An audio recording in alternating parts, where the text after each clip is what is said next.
ఆచార్య చాణక్యుడు చెప్పిన డబ్బు సంపాదన మరియు దాచుకునే జ్ఞానం అనే అంశంపై చాణక్య నీతి ఆధారంగా ఈ వీడియోను చివరి వరకు చూడండి.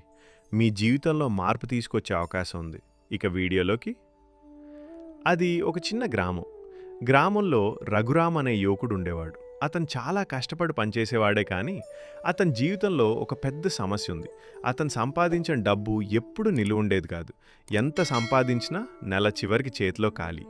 రఘురామ్కు ఒక కల ఉంది. తన కుటుంబాన్ని మంచి స్థాయికి తీసుకెళ్లాలి. కానీ అతని అలవాట్లు మాత్రం ఆ కలను నెరవేర్చకుండా అడ్డుపడుతున్నాయి.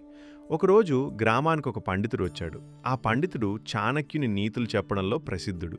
ఆ పండితుడు గ్రామంలో అందరికీ ఉపన్యాసం ఇస్తూ ఇలా అన్నాడు: సంపాదించడం మాత్రమే కాదు, దాన్ని కాపాడుకోవడం కూడా నేర్చుకోకపోతే మనిషి ఎప్పటికీ పేదగానే ఉంటాడు అని. ఈ మాటలు రఘురామ్ గుండెల్లో బలంగా మిగిలిపోయాయి. ఉపన్యాసం అయిపోయిన తర్వాత అతను పండితుడి దగ్గరికి వెళ్ళి అడిగాడు: స్వామి, నేను చాలా కష్టపడి పనిచేస్తున్నాను, కానీ డబ్బు నిల్వ ఉండటం లేదు. నేనేం చేయాలి? పండితుడు చిరునవ్వు చిందిస్తూ చెప్పాడు: నీ సమస్య సంపాదనలో కాదు, నీ అలవాట్లలో ఉంది అని. ఆ మాటలు రఘురామ్ను ఆలోచనలో పడేశాయి. ఆ రోజు నుంచి రఘురామ్ తన జీవితాన్ని మార్చుకోవాలని నిర్ణయించుకున్నాడు. మొదటగా అతను తన ఖర్చులను గమనించడం ప్రారంభించాడు. రోజు ఏదైనా కొన్నప్పుడు చిన్న నోట్బుక్లో రాసేవాడు. కొన్ని రోజుల్లోనే అతనికి అర్థమైంది, అవసరం లేని ఖర్చులు చాలా చేస్తున్నానని. అతను తనకు తానే ఒక నియమం పెట్టుకున్నాడు: అవసరం ఉన్నదే కొనాలి, ఆకర్షణకు లోనవ్వకూడదు. ముందు అతను ప్రతి వారాంతంలో స్నేహితులతో కలిసి ఎక్కువగా ఖర్చు చేసేవాడు. ఇప్పుడు ఆ ఖర్చులను తగ్గించాడు.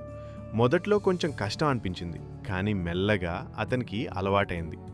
రెండవది, పండితుడు చెప్పిన మరో ముఖ్యమైన విషయం: డబ్బు సంపాదిస్తే దాంట్లో కొంత భాగం తప్పకుండా దాచాలి.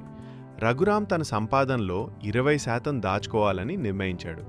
మొదట్లో అది చిన్న మొత్తం అయినా అతను దాన్ని ఎప్పుడూ మిస్ కాలేదు. ప్రతి నెలా కొద్దిగా డబ్బు పెరుగుతూ వచ్చింది. మూడో విషయం, అతను ఒక కొత్త విషయం నేర్చుకున్నాడు: డబ్బు నిల్వ ఉండడమే కాదు, అది పెరగాలి. అతను చిన్నగా పెట్టుబడి పెట్టడం ప్రారంభించాడు. మొదట గ్రామంలో ఒక చిన్న వ్యాపారం మొదలుపెట్టాడు: పండ్లు కొనుక్కొని అమ్మడం. మొదట్లో లాభం తక్కువగా వచ్చినా అతను ఓపికగా కొనసాగించాడు. కొన్ని నెలల తర్వాత అతని ఆదాయం పెరిగింది. ఇప్పుడు అతను కేవలం కూలీ పని మీద ఆధారపడకుండా తన వ్యాపారం ద్వారా కూడా సంపాదిస్తున్నాడు. ఒకరోజు అతని పాత స్నేహితులు అతన్ని చూసి ఆశ్చర్యపోయారు. రఘురామ్, నువ్వు చాలా మారిపోయావు, ఎలా సాధించావు ఇది అని అడిగారు. రఘురామ్ నవ్వుతూ చెప్పాడు: నేను కష్టపడి పనిచేసేవాడిని, కానీ ఇప్పుడు నేను తెలివిగా కూడా పనిచేస్తున్నాను. అతను వారికి 3 విషయాలు చెప్పాడు. అవసరం లేని ఖర్చులను తగ్గించాలి, సంపాదనలో కొంత భాగం దాచుకోవాలి, దాచిన డబ్బును పెంచే మార్గాలు వెతకాలి. కాలక్రమేణా రఘురామ్ గ్రామంలో ఒక విజయవంతమైన వ్యక్తిగా మారాడు. అతను తన కుటుంబానికి మంచి జీవితం ఇచ్చాడు, తన పిల్లలకు మంచి విద్యను అందించాడు. ఒకరోజు అతను మళ్ళీ ఆ పండితుణ్ణి కలిశాడు. స్వామి, మీ మాటలు నా జీవితాన్ని మార్చాయి అని కృతజ్ఞతతో అన్నాడు. పండితుడు చిరునవ్వుతో చెప్పాడు: ఇది నా జ్ఞానం కాదు, ఇది చాణక్యుని జ్ఞానం. నువ్వు దాన్ని ఆచరించావు కాబట్టి విజయం సాధించావు. ఈ కథ మనకు ఒక గొప్ప పాఠం నేర్పుతుంది.